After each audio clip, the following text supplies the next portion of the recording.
प्यारी कथा है। एक बार महात्मा गौतम बुद्ध भ्रमण करते हुए एक गांव में पहुंचे। गांव के लोगों ने उनका खूब आदर व सत्कार किया।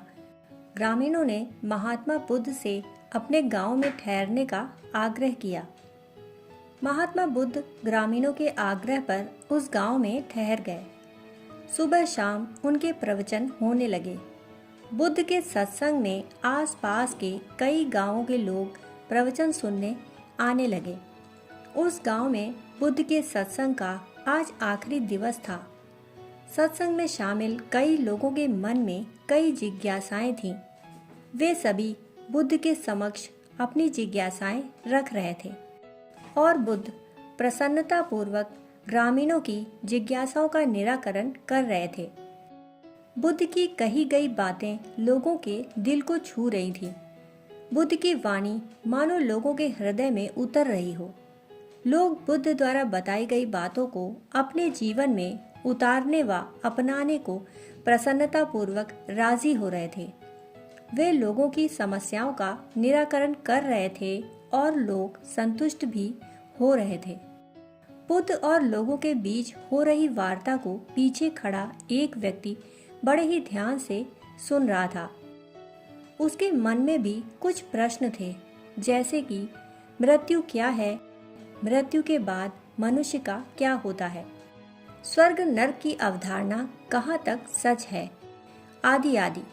पर जब उसने देखा कि बुद्ध तो लोगों की सांसारिक समस्याएं सुलझाने में ही व्यस्त हैं, तो उसे बड़ा ही आश्चर्य हुआ। वह मन ही मन सोच रहा था कि भला बुद्ध को लोगों के पारिवारिक झंझटों व दुनियादारी के मामलों में पड़ने से क्या लाभ। बुद्ध को तो भगवत भजन करना चाहिए। उन्हें बुनियादी समस्याओं से ग्रस्त इन लोगों के लिए अपना समय क्यों खराब करना। वह सोच रहा था कि यहाँ जमा हुए लोगों की व्यक्तिगत समस्याओं को भला बुद्ध इतना महत्व क्यों दे रहे हैं। उसे लगा कि बुद्ध का व्यवहार देखकर तो मुझे ऐसा जान पड़ता है मानो इन लोगों का दुख बुद्ध का अपना दुख हो। बुद्ध से मिलने की उसकी बारी भी आ गई।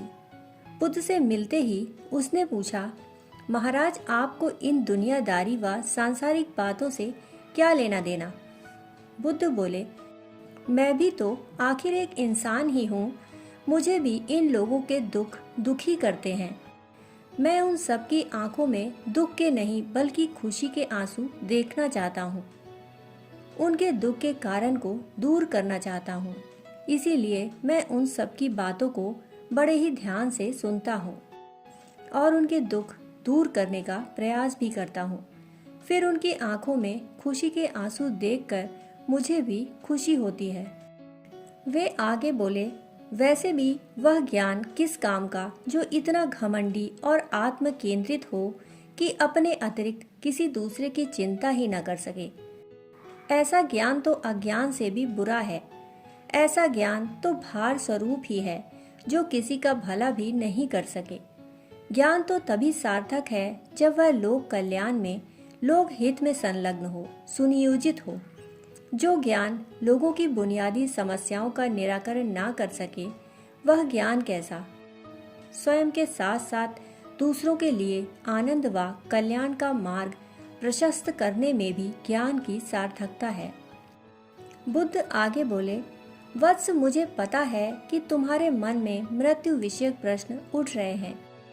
मृत्यु के उपरांत क्या होता है यह तुम जानना चाहते हो, पर तुम पहले मेरी एक बात का जवाब दो।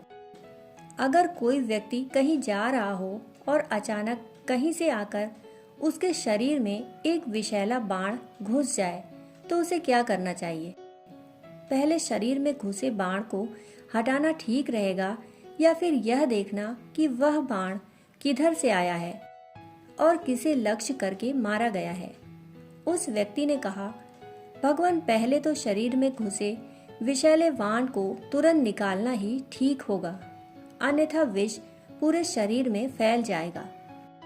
बुद्ध ने कहा, वत्स, तुमने बिल्कुल ठीक कहा। तुम अब यह बताओ कि पहले इस जीवन के दुखों के निवारण का उपाय किया जाए या मृत्यु के बाद की बातों के बारे में सोचा जाए।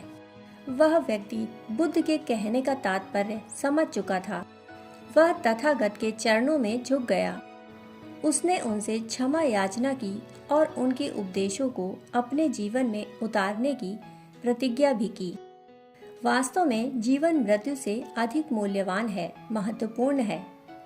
जीवन को जी भरकर जीने के लिए, जीवन को आनंद से भर लेने के लिए, जीवन से जुड़ी समस्याओं का समाधान भी उतना ही आवश्यक है। जीवन को निर्विघ्न व निष्कंटक बनाकर ही हम जीवन को खुशियों से भर सकते हैं, आनंद से भर सकते हैं। बुद्ध पुरुषों के द्वारा प्रदत्त ज्ञान ही जीवन को निष्कंटक व निर्विघ्न बनाने का सशक्त साधन है। हमें इसी ज्ञान की उपासना करनी चाहिए। दोस्तों, कहानी सुनने के लिए आप सभी का बहुत बहुत आभार। फिर मिलते हैं ऐसी ही कहानी के साथ। तब तक के लिए धन्यवाद।